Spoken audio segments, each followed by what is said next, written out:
Hi, my name is Hanieh Shakeri, and today I will be presenting on behalf of my co-authors at the University of British Columbia.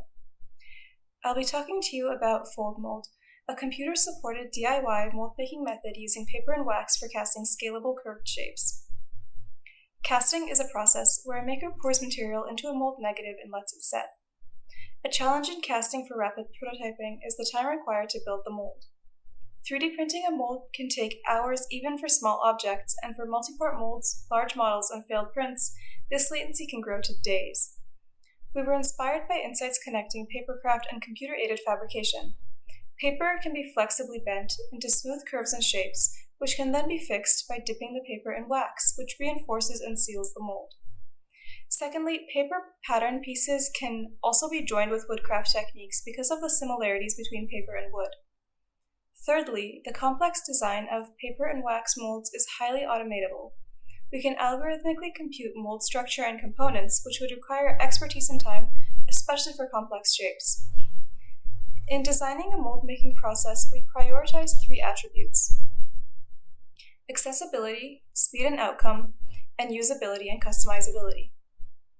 To this end, we created FoldMold, a novel approach to saturating digitally designed papercraft molds with wax to quickly create low-cost, material-efficient, laser-cuttable molds for castable objects.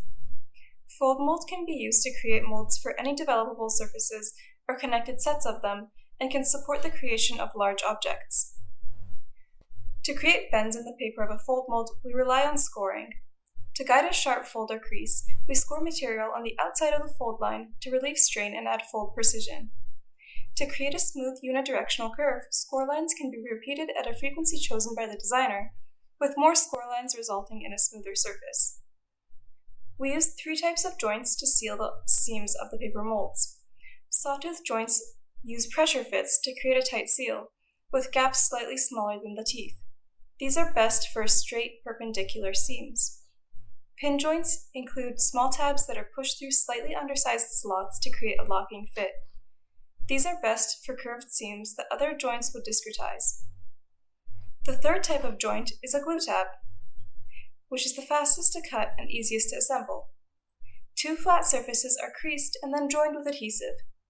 With both tabs facing the outside of the mold, glue tabs preserve the interior surface quality of the mold by creating a smooth flat seam.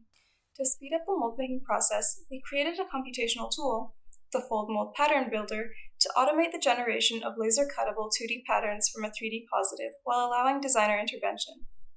We implemented the FoldMold Pattern Builder as an add-on to Blender, a popular open-source 3D modeling software.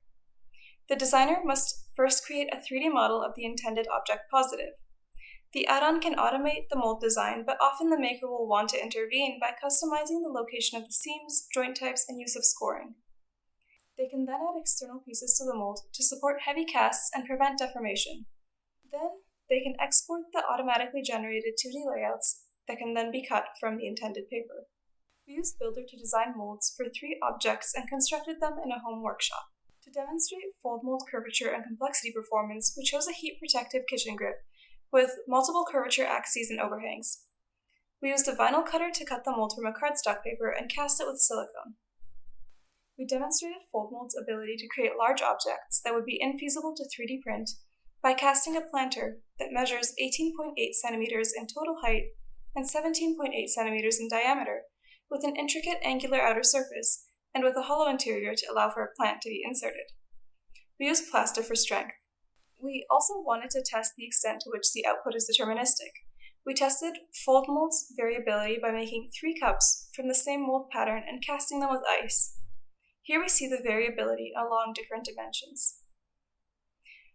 We found that for all of these demonstrations, the total mold design, cutting, construction, casting, and demolding time was just a fraction of the time required to 3D print the mold, or even the positive. Future work should explore how a wider range of geometries can be supported using this paper and wax technique, perhaps through buckling the paper like in origami or curving the paper like in woodworking. Additionally, FoldMold relies on a very hands-on manual assembly process. Future work could explore ways to computationally optimize the mold for faster assembly. Finally, we believe that this process could be expanded to support the casting of objects with multiple materials and potentially even embedded electronic components. Thank you.